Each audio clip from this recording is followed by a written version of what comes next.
What's up, everybody, and welcome back to Fireside Giants. I'm your host, Anthony Rivardo. Giants country, let's ride. The New York Giants have signed Russell Wilson to a one-year contract worth $10.5 million, up to $21 million. Only $10.5 guaranteed, but up to $21 million in incentives.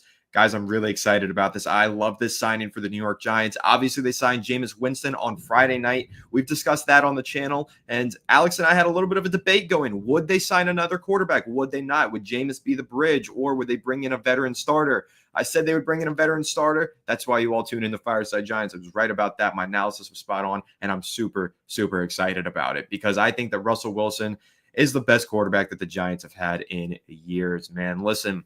No, he's not what he used to be. He's not a Pro Bowler anymore at this point in his career. But let me just use this stat to start off this live stream and put it all into perspective. He had a 16-5 touchdown to interception ratio last year. The Giants had 15 total passing touchdowns last year.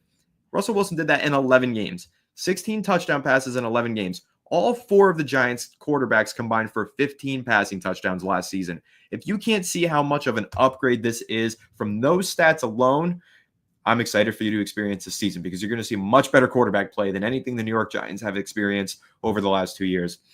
Appreciate everybody tuning in. We've already got 100 people in here. I know this is going to be a big stream. It's going to be a little bit of a short one because I am living in a monsoon right now. A lot of thunderstorms. Don't want to lose power on you all, but also it is late at night and I still haven't had dinner. To answer some of these questions immediately in the chat, where's Alex? Well, he's got a newborn, so he's a little busy this time of night.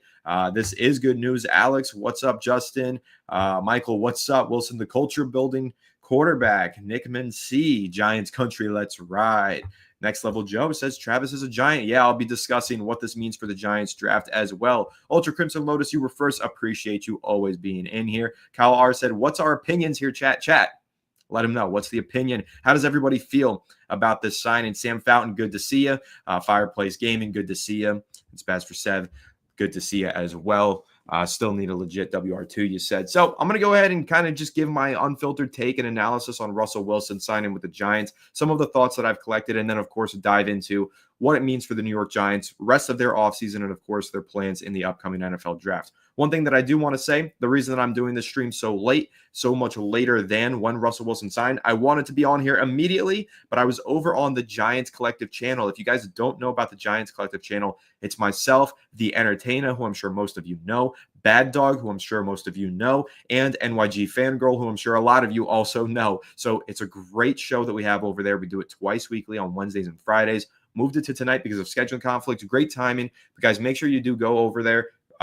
Giants Collective. It's me and 3 other great Giants creators. Subscribe to that channel and tune into those live streams. We have a great time, and those are the 3 best New York Giants content creators outside of Fireside Giants, in my opinion. Love doing that show with them. So fresh from Giants Collective, no dinner for me. Hopping over here on Fireside Giants to give you guys the analysis that I know you need. So, but of course, go make sure that you check out Giants Collective. But let's go ahead, dive right into it. Jameis Winston and Russell Wilson is such an upgrade over quarterback room of Daniel Jones and Drew Lock. I don't know if it can be understated. And some of the thoughts that I've collected here. So last offseason, we saw the Pittsburgh Steelers do something very similar to what the Giants are doing now.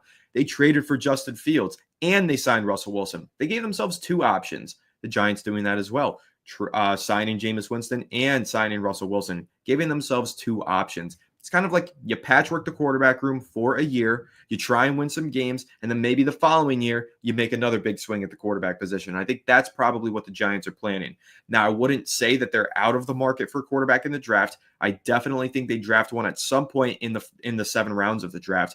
Do they still take one at number 3? I'm not entirely convinced, but I also think that you could look at this move to sign Russell Wilson as the Giants didn't expect Shador Sanders to be there at number 3. We'll see if he ultimately is, and we'll see if they do sign or draft him. Still could, but maybe this is speculation. When you look at the Cleveland Browns and everything that they've done this offseason, barely addressed the quarterback position. They traded for Kenny Pickett. If that's where they're stopping, then they're definitely drafted someone in April, because I don't know how you roll into the season with Kenny Pickett as your starting quarterback if you're the Browns, especially considering Aaron Rodgers has no interest in Cleveland and Russell Wilson and Jameis Winston, the 2 next best options, are both on the New York Giants. So what's the Browns' plan? Joe Flacco, Kenny Pickett, and that's it?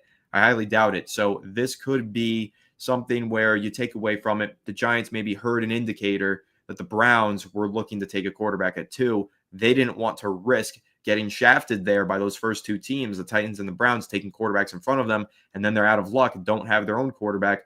That's why signing Russell Wilson is really crucial, gives them the flexibility and the protection from the teams in front of them in the NFL draft. So I really like this move for the Giants.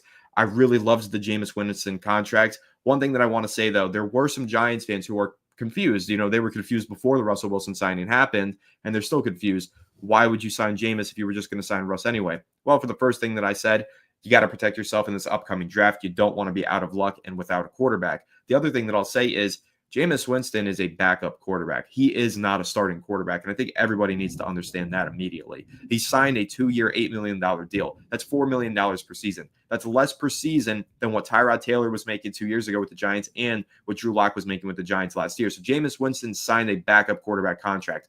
That's why I was so certain that the Giants were going to sign Russell Wilson. I'm glad I was right about it. And the other thing that I'll say is, if you think Jameis Winston is a starting quarterback, reevaluate what he was last season for the Browns. He was a spot starter and a backup for Deshaun Watson of all quarterbacks. So if you think that Jameis Winston can't be a backup quarterback for Russell Wilson when he was just a backup quarterback for Deshaun Watson, you got a new thing coming. Now, skeptical fan here is being skeptical. Very fitting. Russell Wilson is a backup quarterback too. You could argue that he is a backup level quarterback. I think he's a starting level quarterback. I don't think he's a top 10 to 15 starting level quarterback. But I still think that Russell Wilson, if needed, can start 17 games for you and be serviceable. He's a future Hall of Famer. He's lightning fast in his processing. He knows the makeup of an NFL offense, and he knows how to get the ball to his playmakers. All those things I just said wasn't true about Daniel Jones, Drew Lock, and Tommy DeVito and Tim Boyle last year. So the Giants majorly upgraded here. Even if you want to say that Russ is a backup at this point in his career, I'll respectfully disagree. I get where you're coming from. But, man, if you're comparing backups between Jameis and Russ, it's a significant night and day difference between Russ and these other quarterbacks that the Giants had as options. So I think this is a great deal. As Lucas just points out, no downside. It's a 1-year deal. Yeah, absolutely true. On a 1-year contract, there is no long-term ramifications here with this Russell Wilson signing. Let's say he balls out and has a career resurgence and plays great. All right, maybe you extend him next offseason. If not, okay, you go ahead and you move on and you bring in a new quarterback next offseason. This is actually what a bridge looks like. Skeptical fan, once again being skeptical. Russ doesn't have it anymore. Denver or Steelers was a failure for him. The Denver saga, I think, was just a mess because I think they were bringing in new management and new coaching, and it just wasn't a fit there, is how I feel about his situation in Denver. But his situation with the Steelers, I think, is different because I think he played really well, especially when he first entered the starting lineup. Then George Pickens and just about all of their other playmakers got banged up. With George Pickens out of the lineup, you could look at Russell Wilson's stats with him in and with him out. Significant difference. So the guy needs a WR1. Okay, well, he has one with Malik Neighbors, and that's why he was playing so inconsistently down the stretch with the Steelers, in my opinion. On top of that, Arthur Smith was his offensive coordinator. Arthur Smith is one of the worst play callers in football. No doubt about it. He is terrible. And that's the guy who was coaching Russell Wilson last year. And reportedly, they had some tension. So that's why the Steelers were a failure for him. He didn't want to play under Arthur Smith again. That's why he was looking for a new opportunity here with the New York Giants. I still think that Russell Wilson flashed that he has starting level talent last year. And I think in a better offense with better playmakers this year with the New York Giants, I think he could definitely be a much better version of himself than he was last year.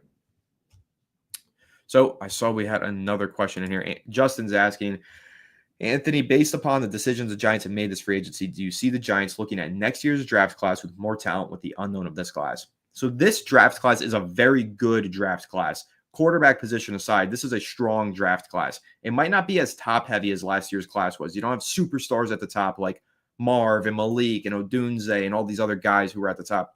Those are all wide receivers, but you get my point. But this year's class has a lot of starting grades according to all analysts. Like you'll find starters in round 2, 3, and 4 in this year's draft, where other draft classes that might not be normal. So it might not have as many elite talent, but it has a lot of really good talent. So this is a good draft class, and that's why the Giants, I think, have stockpiled as many picks as they have. I think they have 9 total draft picks. That's a lot. So I do think this is a good draft class. Now, the quarterback draft class, yes, this is a weaker class than it was last year, but there is some talent. But maybe the Giants weren't in love with the talent at the top. I know that they liked Cam Ward. Cam Ward is basically a Titan at this point. He might as well start wearing Titans gear. And then for Shador Sanders, if you don't love him at number 3, maybe you don't want to force him at number 3. Maybe you take a different quarterback developmental in the later rounds. And yeah, maybe you do look ahead to 2026. It's possible. But I don't think that the Giants regime right now, with their back against the wall, if Joe Schoen doesn't win games this year, he's not going to be making a draft pick next year. So I don't think he's necessarily banking on next year's draft class at the quarterback position. I think more so he needs to win games this year, and he knows that bringing in a veteran will help him do that so that he can make draft picks in 2026. That's just my opinion of it. Skeptical fan in here throwing a super chat. Really do appreciate you for that one, Skeptical fan. Best of luck to your team. I'm a Cowboys fan, and I'm not feeling hopeful about my team either. I think the Eagles are the team to beat. Well, I do agree with you. The Eagles are the team to beat. I appreciate you tuning in as a Cowboys fan. Definitely appreciate the super chat extra for that. Thank you so much. And, I don't feel too good about the Giants or the Cowboys either, just because of the seasons that both of these teams are coming off of. But I will say I feel a little bit more hopeful about the Giants now that they've had, in my estimation, a pretty good start to their offseason. Cowboys, meanwhile, feel like they kind of sat on their hands.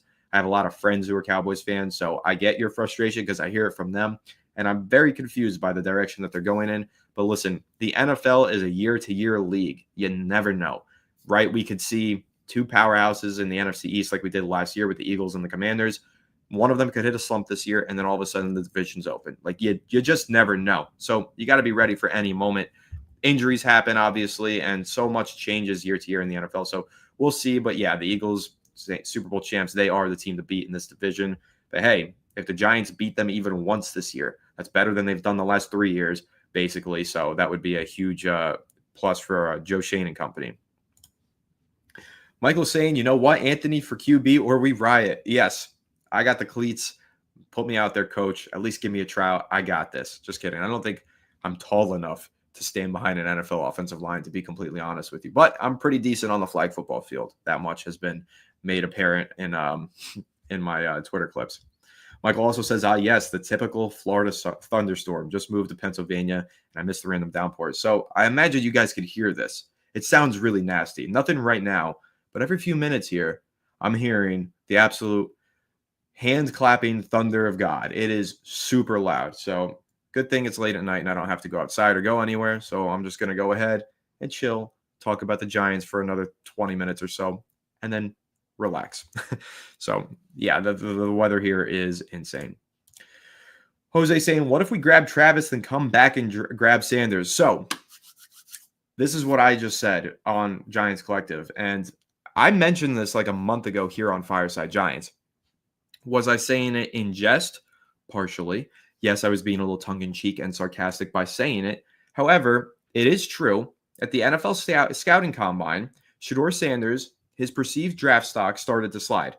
Initially, it was he's a top 5 pick lock, right? And then around the combine, it was, wow, this is a one quarterback race. Shador might not even go in the top 10. Shador might fall out of the first round of the draft. If something like that were to happen where he falls past number 3 and then just has this monumental slide, I do expect the New York Giants to be interested enough to trade up and draft him later in the first round. They're picking 34. They've got extra draft capitals outside of the top 3 rounds. So when you're looking at 2 third-round picks, all right, maybe you do trade an extra third-round pick to move up into the first round and get Shador Sanders on the 5th-year option. So I think it's still kind of a crazy idea. I don't think it's going to happen. I still think Sanders is going to go early. However, it's now a possibility, I think, because when you look at the draft order, if the Giants don't take him at 3, then who does? Maybe the Raiders at 6. They did just trade for Geno Smith, though. Geno's 35, so they still could take Sanders. Totally possible. Maybe the Raiders at 6, but if not the Raiders, I don't think the Jets are interested now that they've signed Justin Fields. I guess maybe the Saints at 9 but they still have Derek Carr, so maybe not them. If he makes it outside of the top 10, that slide becomes significant because pretty much all the teams picking between 11 and 25, they really don't need a quarterback. And then you're talking like, okay, then maybe at the top of the next round, and then who's picking there? Well, the Titans, the Browns, and the Giants, and maybe one of them gets the guy that they maybe wanted to take at the top 3 there. But at that point, if you're the Giants, you should be aggressive and trade up. So I don't think that Shador Sanders is making it that far down the draft boards where the Giants could trade up for him. But I will say I think that it's a little bit more of a possibility. I think ultimately he's still very much in play for the Giants with the number 3 overall pick. off the porch just saying that as well. If you think Sanders goes past 3, you on that good stuff. I'm not on any good stuff. I'm high on life, my good sir. I still think there's a chance he gets taken at 3. I also think there's a chance he falls past 3. Signing Russell Wilson feels like the Giants are in a win now stage. I know that Russell Wilson isn't what he used to be, but I do think that he is a starting quarterback. And what I've been saying on the channel is I think the Giants' moves this offseason, beginning with the potential Matthew Stafford trade, have been indicative of a team that wants to win this season, become a good team this year, then next year potentially trade up for a quarterback and become great. And I've made that point many times, and I'll repeat it one last time here. The Kansas City Chiefs traded for Alex Smith. They became good for a couple of years, a fringe playoff team, and they traded up for Mahomes, and then they became great. The Buffalo Bills had Tyrod Taylor, became a good playoff team, but still not great. Traded up to get Josh Allen. Now they're great. That's the trend that teams usually go through. Like, that's the formula to becoming a legitimate superstar team. Baltimore Ravens traded up for Lamar after building a good team. So, when you're looking at it from that perspective, I could see where the Giants are trying to set it up to where they sign Russ, they take Travis Hunter or Abdul Carter at number 3. That's best player available. All right, now maybe they win 7 games this year. They're a good team. Now in 2026, now they sell the farm, they trade up to get that quarterback, and now maybe that quarterback provides that spark like Jaden Daniels did, and all of a sudden they go from being a good to bad team to being a great to playoff contending team. I think that's what the Giants have been trying to set up. That's why they wanted Matthew Stafford. That's why they wanted Aaron Rodgers on a reported 2-year deal. That's why they've settled on Russell Wilson. The goal isn't to go from bad to great overnight, because look at what that's done for the Giants. They pick top 5 to 10 nearly every single goddamn year. It's not taking them to the top of the league. It hasn't worked before, and it's not going to work this year. Even if they do draft Shador at number 3, they're probably not going to be a top 5 team in the league. It's very rare. I know we saw it happen with Jaden Daniels. Yes, CJ Stroud made the Texans a much better team overnight.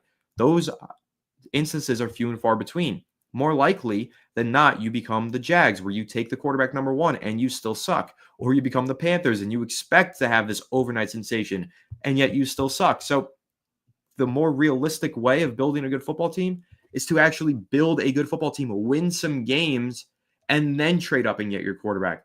That's what I think the New York Giants are trying to do. That's why they wanted a Stafford or a Wilson or a Rodgers here to become good, and they will get their quarterback later down the line.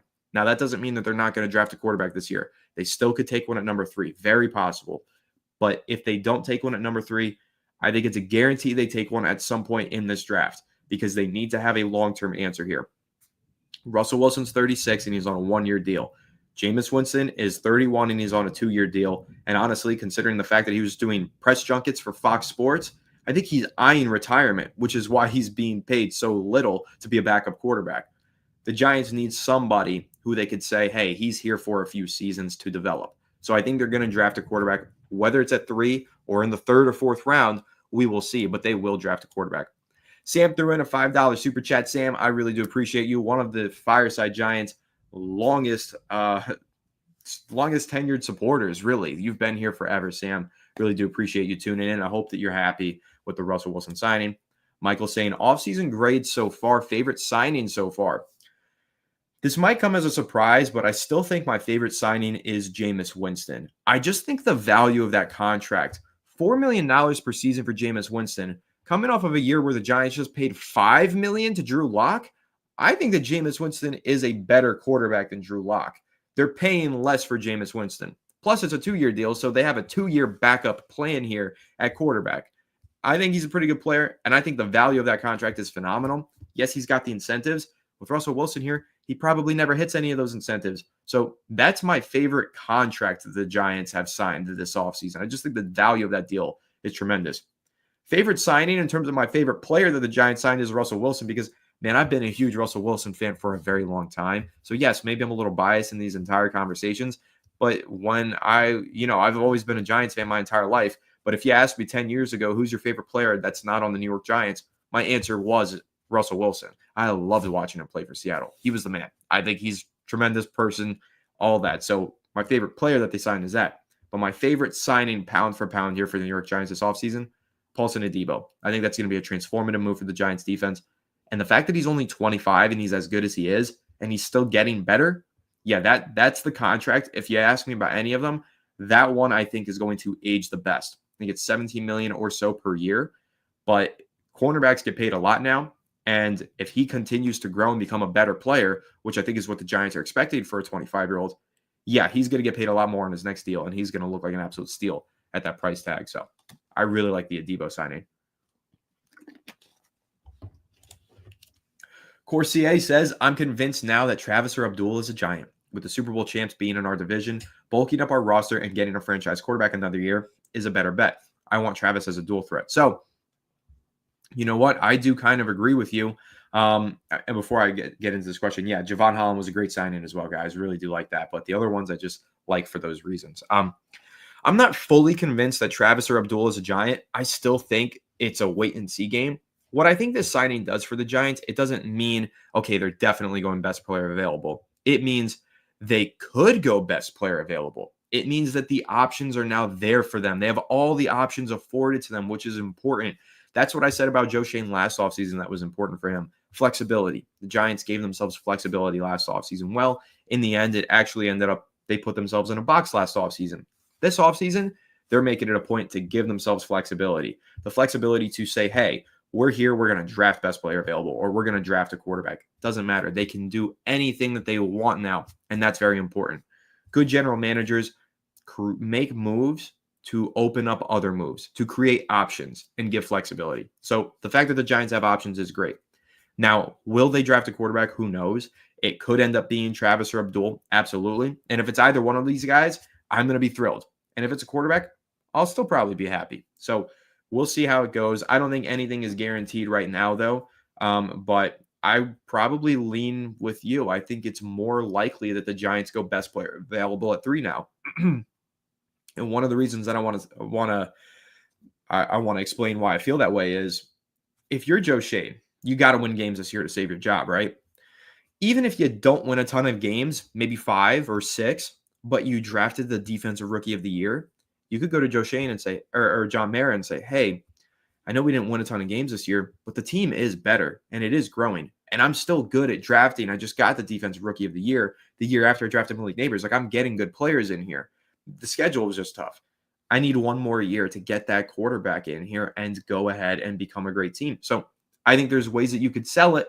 I think there are definitely ways that you can take the best player available this year, and that helps you save your job if you're Joe Shane, whether that's Hunter or Carter. So totally see where you're coming from, Corey. And once again, thank you so much for the super chat. Phil says, what do you think about trading into the first to get Dart? Yeah, listen, this is something that we've been talking about a lot on the channel for the last couple of months here. I think that if the Giants do go BPA at number 3, taking a quarterback later in the first is absolutely on the table. Whether they take one at 34 or they trade up, I think it makes more sense to trade up because you want the 5th-year option on that contract. But also, when you're looking at Jackson Dart, I don't know if he's going to make it all the way into the 2nd round or to the late 1st round to get drafted, because let's say that it's Shador at number 7 or wherever the 6, that's where the Raiders are. Well, maybe the Steelers end up signing Rodgers, but they say, hey, you know what? We want a long-term option. They could end up taking Jackson Dart as well. So we'll see, but I do like the idea, and I think that it's a good way to give the Giants an impact player immediately with the number 3 pick, and also give themselves a potential long-term developmental answer at the quarterback position. Michael says, what is challenging is I live in Eagle territory. Send help. LOL. Yeah, I don't envy you. Eagles fans are nasty. I do not like Eagles fans. I've got one friend who's an Eagles fan, and man, he's annoying. Respect to him because he's my friend, but I'll tell him to his face any day. He is annoying, and I hate talking football with him. Stephen RC says, Mason Graham counts as BPA? Yeah, I guess he technically counts, but I'll tell you this.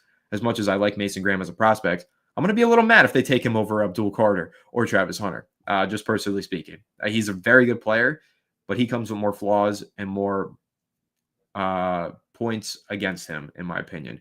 He's an interior defensive lineman, which is not as highly paid or as valuable as an edge or as an impact two-way player like Travis Hunter potentially could be. And additionally, I think that Mason Graham was a little bit undersized for the position and had a couple of tough moments last season that should cause question marks. But a very good player. If a trade down opportunity occurs, yeah, I think he's going to be high on the Giants draft board for sure. Travis Hunter / Jackson Dart would be an interesting haul, Adam. I do agree with you. Mosley says, let's go. Yeah, I'm with you. Let's go. I'm I'm very excited about this. Can you explain strength of schedule? The Eagles have a harder schedule than us, but we ranked one. Yeah. Eagles have a harder schedule than us, but we are ranked first in strength of schedule. So we're ranked first in strength of schedule.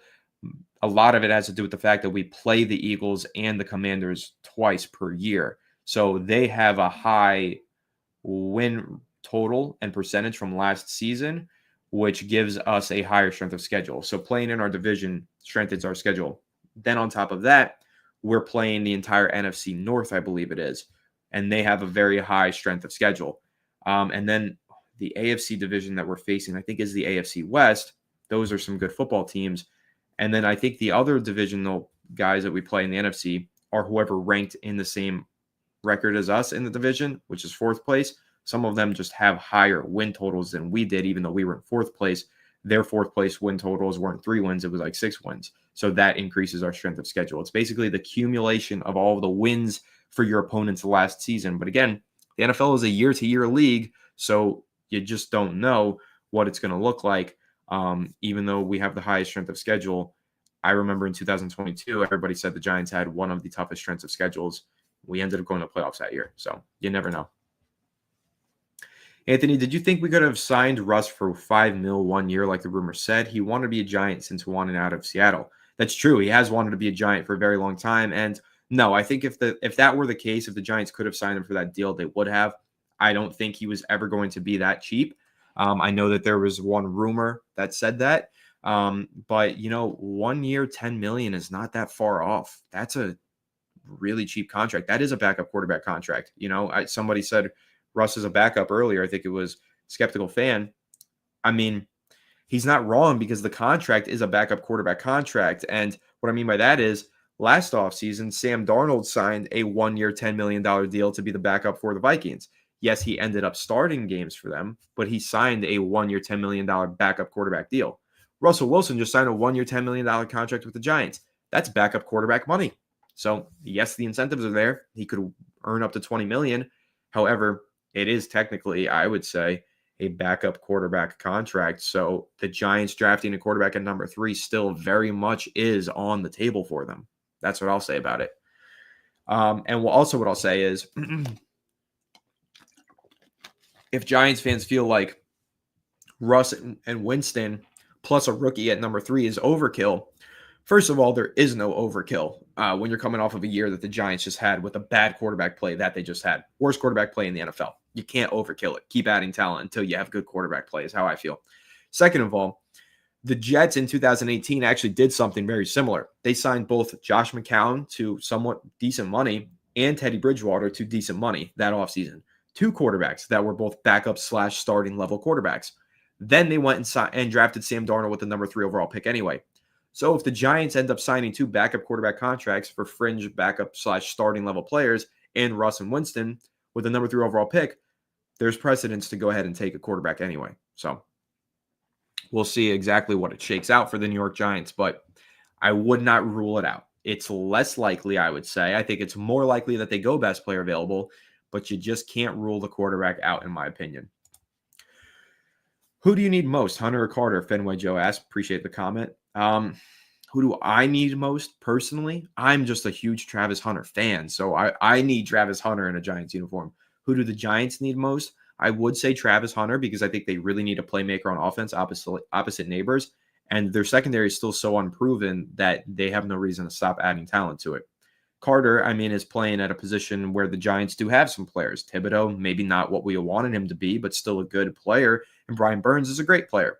So if you're asking need for the New York Giants, I think Hunter fills their needs a little bit more than Carter. However, Kayvon Thibodeau has entered the final year of his contract, so long-term, you could argue that a premium position like pass rusher might be more of a need and more important for the Giants to address. So either way, you really just can't go wrong with either of those 2 players, in my opinion.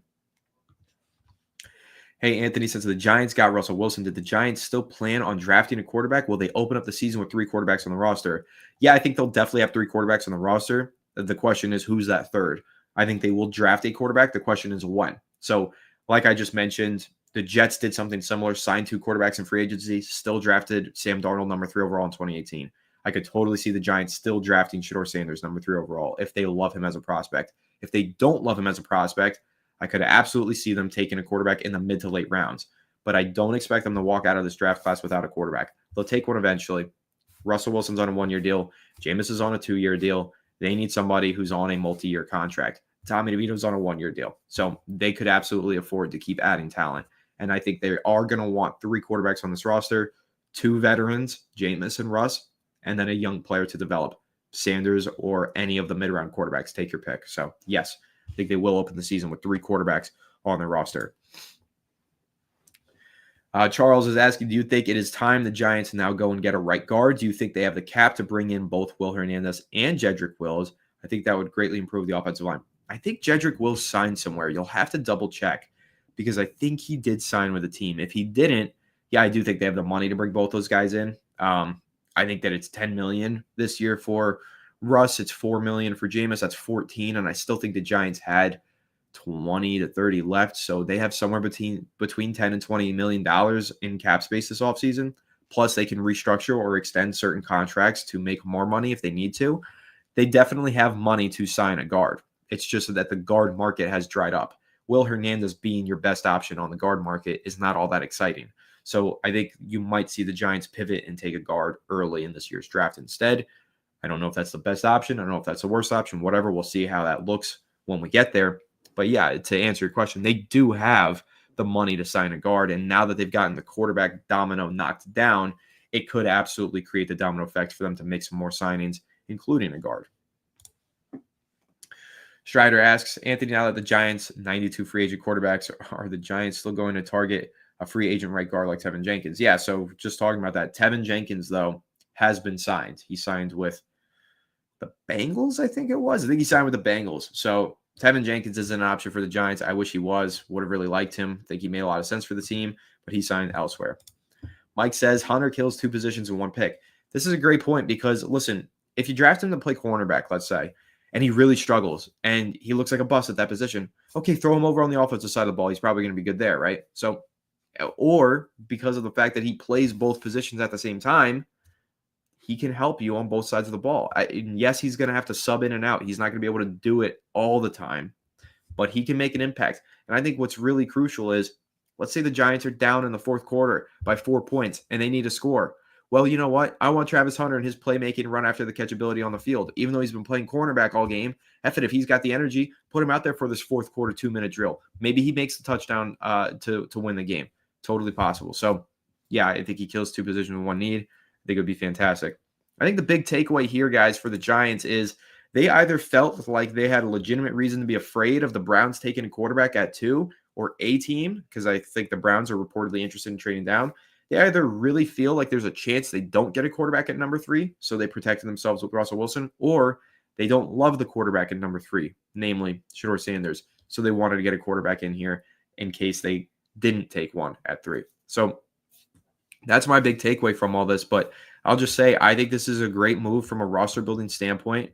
I think that, yes, I've been very critical of Joe Schoen for over a year now.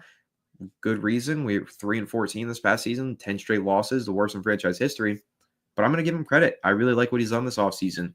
Some good young talents in Holland and Adebo, both 25, 26 years old, and now really stabilizing the quarterback position.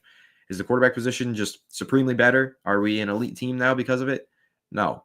But is it a lot better than it was last year? Objectively, yes. It's been stabilized, and we can move into the season expecting to have a much better year than we had last year. Shouldn't be a 3-14 season. Should be more 5 to 7 wins. I don't know. And this is the thing that I want to – this is a good comment here from TD Midas, because a lot of people say this, and I have a completely different perspective on this, different take. The Giants are not in QB purgatory. I think that a lot of people look at a team and says, oh, they're going to be picking – now that they've got Russ, they're going to win some games. They're going to be QB purgatory because, you know, they're going to be picking between 10 and 20 rather than in the top 10. The Giants have been picking in the top 10 pretty much on an annual basis for the last 10 years. Haven't gotten a quarterback, haven't fixed their team, haven't turned things around. You know who was picking in the 20s when they turned their franchise around? The Chiefs. They traded up and drafted a quarterback, and then they drafted Patrick Mahomes. They were picking in the 20s. You know who else was picking outside of the top 10? The Bills. You know who else? The Ravens. most of the teams that have franchise quarterbacks right now did not draft them inside the top 10 or did not hold a top 10 pick prior to trading up to get their quarterback. So the QB purgatory thing, where people say being in the middle of the NFL is the worst place to be, it's not true. Being in the middle of the NFL means you have a good team and you're just a quarterback away. That's when you feel comfortable selling the farm to go get that quarterback. If you're a bad football team like the Giants and you're picking top 5 every year, how can you justify selling the farm that you don't have to get that quarterback? It's tough to justify. Yes, you can do it, and sometimes it works for teams. Other times it completely backfires and blows up in their face. Look at the Carolina Panthers. They were a bad team who sold the farm to go get Bryce Young, and that screwed them up. So would they have been better off sticking and picking, taking the best player available, building a team, and then eventually trading up maybe in last year's class or another class? Yes, the Panthers would have been better off doing it in that way, but they didn't do it that way. The Giants, meanwhile, are actually doing it the right way, building a good team. And once they have a good team, then they'll sell the farm and get a quarterback. Because essentially, if you have a bad team, you're selling a farm that you don't have. If you have a good team, now you've got a farm to sell. Now you can go get that quarterback. That's the outlook. So that's why I get where you're coming from. But honestly, purgatory is better than hell. If you want to look at it from the religious standpoint, hell is down here. Purgatory is in the middle of heaven and hell. Once you're in purgatory, the decision gets made. Are you going to heaven or hell? I would rather be in purgatory than hell because that's where the Giants are right now. 3-14 season, 10 straight losses. It gets worse every year. That's hell. I'd rather be in purgatory because if you're in purgatory, yeah, you might fall down into hell, or you make the trade, you get the quarterback, and now you're in heaven. So purgatory is the place to be for the New York Giants after years and years of hell. Michael says, main question, we went from boycott to how much would you spend per ticket this upcoming year? I don't know. I got to see it on the field before I start spending money again. I haven't bought a jersey in a long time. I want to get a neighbor's jersey. I will do that at some point before the season starts, probably. Going to games, it's expensive. I like to go when they're in Florida since that's where I live. They're not playing in Florida this year. But I don't know if I can realistically spend money on this team until I see them actually win some football games. So if in September, they've got 3 wins under their belt, all right, yeah, I'll probably try and go to a game this year. But I'm definitely more willing now because I really like Russell Wilson as a player and as a person. So I'm definitely more willing to pay to go watch them play. Shouldn't be boycotting the season. If we are, then wow, I don't know what went wrong, but something. So very interesting. 100 be CB2 with wide receiver or wide receiver than CB? I think for what the Giants need, he makes a little bit more sense as a receiver just because they have so much invested in that secondary now with the Debo and Drew Phillips in the slot. That's their starter in the slot as the nickel cornerback. And I think they still believe in Deonte Banks. They really want him to turn it around. So I think that more realistically, he'd play receiver. But, when you're trying to think, oh, where does he fit? Does he fit here? Does he fit there? You shouldn't be drafting for need personally, in my opinion. I think you just take the best player available. That's how you build a good roster, and you just figure out where to put them after you have them. But if you are looking at it from a needs perspective, maybe that is, the argument for taking Carter because maybe the need is a little bit stronger on the edge than it is at CB and wide receiver because the Giants did spend money on Slayton and a Debo, possible. Steven says, Ant, come to MetLife. I would love to, man. Listen, I don't want to spend money on Giants tickets until I know that they're a good team. But at the end of the day, I do love Giants fans, and I love Fireside Giants fans. So if I ever do go to MetLife this season, I'll let you all know, and hopefully we can all meet up and say what's up and celebrate the success, hopefully, of the Giants that day and the success of Fireside Giants over the last 5 years would be really cool. John says, thank you for mentioning you can trade up for a top quarterback. We don't always have to lose to get a good quarterback. Quarterbacks who have a good situation around also tend to do better than on teams constantly picking top 5. John, appreciate the super chat. Can't agree with you more. I absolutely agree with this sentiment. The teams that draft a quarterback into a bad situation, usually the situation is so bad that the quarterback ends up failing. Look at the Browns. Then sometimes that quarterback leaves that bad situation, becomes really good. Look at Baker Mayfield leaving the Browns and going to the Bucs. Or Sam Darnold, bad situation with the Jets, leaves, learns, gets coached properly. 49ers, he was being coached by Kyle Shanahan. Okay, then he goes to the Vikings, one of the best quarterbacks coach in the NFL, and Kevin O'Connell. Now he's a good player. So I do absolutely agree with you. I think situation is everything for a quarterback. It's so important. And the teams that are constantly picking top 5, those are bad situations to be in, and they often ruin quarterbacks. Oftentimes, the quarterbacks that have good success as rookies are teams that have a good roster and draft a good quarterback into a good roster. Now, I know that Jaden Daniels is an exception to that rule, but I think that, you look around, and I think that there are definitely other options. I agree with the sentiment. That's where I'll wrap that up. I didn't want to lose my train of thought too much, diving into too many separate topics, but I do agree with you. Teams drafting in the top 5 are bad situations for quarterbacks. Michael, once again, with another super chat. Really appreciate you. Do you like MetLife as a building? Basic to me. I do not like MetLife Stadium as a building. I think it is extremely basic. And I went to SoFi Stadium this past year to go to a Chargers game because my sister lives out in LA. And when I'm not watching the Giants, I'm usually watching the Chargers because she's a fan. So we root for them. SoFi Stadium is absolutely freaking gorgeous. I mean, amazing place to go to any event. The Chargers game was amazing to go to, but it really opened my eyes to, wow, this is what a modern stadium could look like. Because I've gone to a few of them. I like Raymond James where the Buccaneers play. That's a great one. The Hard Rock where the Dolphins play, also a great one. But SoFi was like, creme de la creme. And MetLife is at least is very much at the bottom list of all of those stadiums, personally. So, yeah, I don't think MetLife is all that impressive, and I wish the Giants would renovate it. Charles says, I listened to your channel for years. Really do appreciate you. I find I agree with you 90% of the time. Alex Wilson, maybe 15% of the time. I did agree with Alex on Jaden Daniels last year. Yeah, totally fair enough. And I think that's what makes our channel so great and so much fun. Also, Airbnb saying, been watching since the beginning. Happy you guys are still going. Appreciate you so much too. But I think this is what makes the channel so great. Alex and I don't always agree. In fact, we oftentimes do disagree. And I think that's important. Different ideas, difference of opinions, and having that debate is what makes this fun because we get to throw out so many different ideas and thoughts and opinions. So it's really fun. And I think that, it's just what makes Fireside Giants so much fun for me. And I'm glad that you guys agree and enjoy it. And you did agree with Alex on Jaden Daniels last year. I did too, but I did have my concerns about Jaden Daniels. Clearly, he eradicated all those concerns and became a superstar. But we'll see. I had the strong take about J.J. McCarthy last year. We haven't seen that take on the field yet this season. We'll see what J.J. McCarthy's all about. Maybe I'll be proven right or wrong, and maybe more debates will follow down the line. Why is it I feel like I was just sold a 1995 top-of-the-line S500 Mercedes, which has 3 previous owners and only 158,000 miles? Yeah, I get what you're saying here. But I also think this.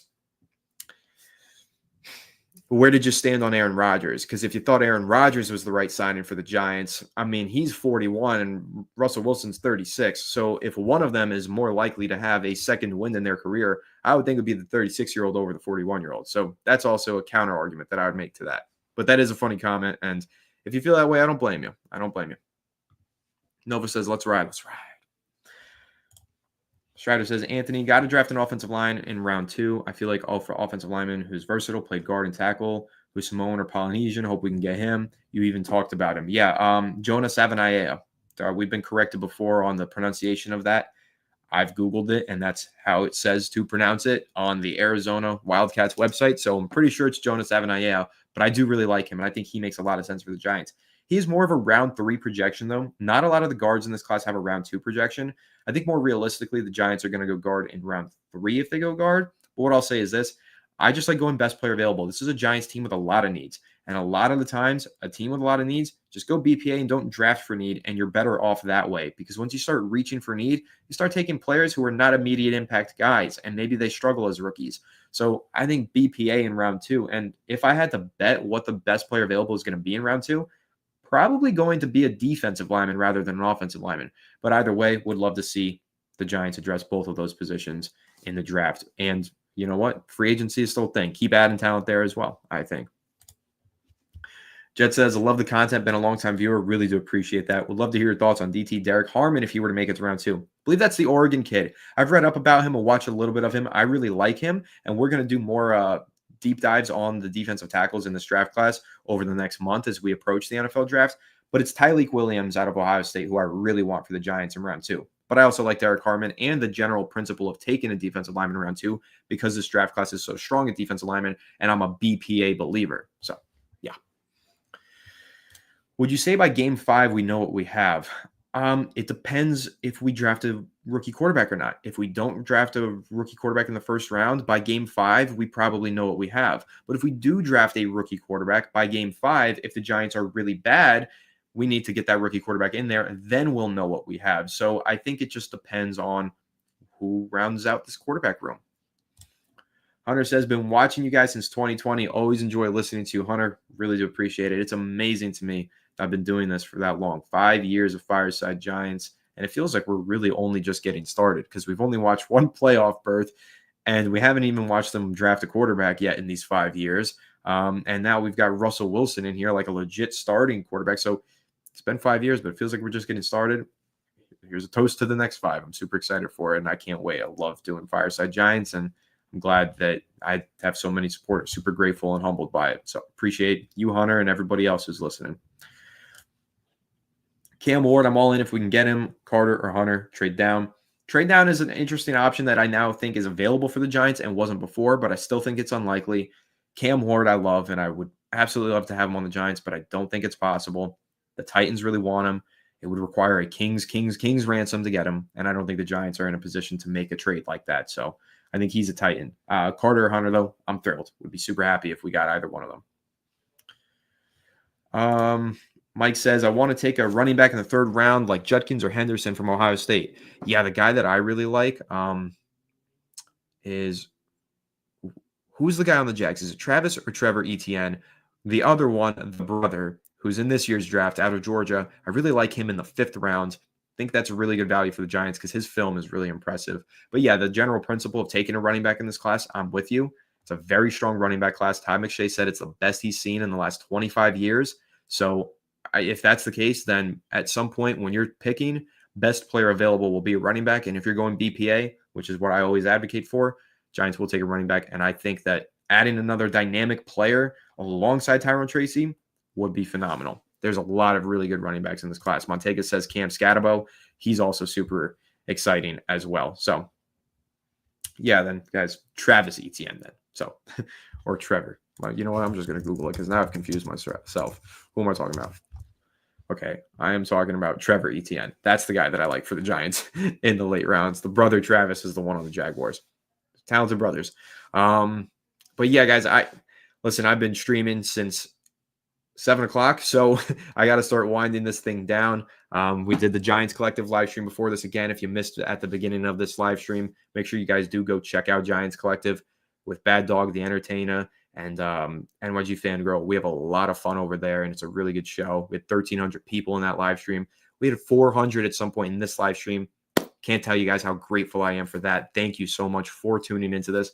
This was big news, so even though it's late and I haven't had dinner and I've been streaming since 7, I had to get up. I had to sit down and live stream for you guys anyway because I know that you Fireside Giants loyal viewers appreciate the support that you guys put in every single day. I got to put in the work every single day, so that's why I had to go live and do this live stream. But I am going to wind it down. If you have any last-minute, 2-minute warning, Hail Mary questions here, throw them in the chat now. I'll try and get through some of them and then move on here. What are we eating? I've got leftover chicken parm that I made the other day. I made it on Sunday night. I made some pasta and some chicken parm. Really, really good. If there's any left over, I'm going to go ahead and have it. I can't remember if I left any in there, but if I did, man, I'm like dreaming of that chicken parm right now. So I hope that I left some for myself. Probably not Waffle House, but I guess it's an option. Nick Man C says, I'm the GOAT. I appreciate you. You're the GOAT. All of you, the 360 of you that are still left in this chat, you're all GOATs to me. Do you think we have a top 10 defense? I don't, because I don't believe in Joe Shane necessarily. However, I think it's possible just because of the signings that they made. And I think that the offense being a lot better is going to make the defense a lot better this offseason. So pick 99 for Wyatt Teller. He's on the trade block after the Jenkins signing. That's interesting. Hadn't thought of that. I guess that could be an option. I've said this before. The Giants having 2 third-round picks, very good chance that they could trade one of those. Or what did I say? 2 top what picks? 2 third-round picks. Very good chance that they could trade one of those picks. In 2023, they had 2 third-round picks. They traded one for Waller. 2024, they had 2 second-round picks, traded one for Brian Burns. So I absolutely think it's possible that they trade an additional third that they have this year for a veteran player, Teller or otherwise. Hurst thinks the Giants are still drafted Sanders at 3, totally possible. Travis Hunter, Abdul Carter, who makes the most impact to the Giants. I think probably Hunter because he plays both sides, and that's super impactful, but could also be Abdul because pass rushers are just so impactful. Who do you project being the top 5 quarterbacks coming out of college next year? I'll say, don't think Arch Manning's coming out. I can't give you 5, but I'll say Drew Aller and Garrett Nussmeier are 2 players that I think are going to be top 10 picks. So I'm getting through these final questions, guys. So appreciate you as always. Michael says, cheers. Looking forward to more content as we approach the season. Let's pray for a good season. Oh, well, yes, absolutely. Let's pray. Appreciate you and Alex. Tell him we are his children now. I'll make sure I go tell him that. Appreciate you tuning in, man. I'll let Alex know that you left the kind comments. I'll tell him to go through and take a look at the live stream replay. I'm sure he'll appreciate all the love that you guys sent, but I'm sending the love right back to you, Michael, and everybody else. Can't believe, this late at night, we got this many people in live stream. Awesome stuff. Appreciate you all. And guys, you like me live streaming? Wait till the draft. I'll be live for like 4 straight hours again. Can't wait. Carl says, yo, Anthony, how do you rate Trader Joe's offseason moves? I'll give him a solid B+. I had a B before. I'll go B+ now. Really great job, but he's got to nail the NFL draft before I can move that thing into an A. So I'm going to give it a B+ for now. That's probably even generous. I'll probably go with a B. Probably stick with a B. I don't know. B+, somewhere in there. Giants Nation City since never sleeps. Yes, absolutely. Giants Nation doesn't sleep. Neither does New York City. But I got to sleep and I got to rest because, again, since 7 p.m. I've been streaming. So I'm going to go ahead and take my long-awaited break and have my chicken farm now. But again, guys, thank you so much for tuning into this live stream here on the Fireside Giants YouTube channel. Can't thank you all enough. Russell Wilson's a New York Giant. I'm very excited about it. A lot of you seem to be excited as well. And guys, tomorrow, Alex and I will be recapping this and going into depth in a video, and we'll be discussing the ramifications that this signing has for the NFL draft. So stay tuned. Plenty more Giants content coming your way here on Fireside Giants.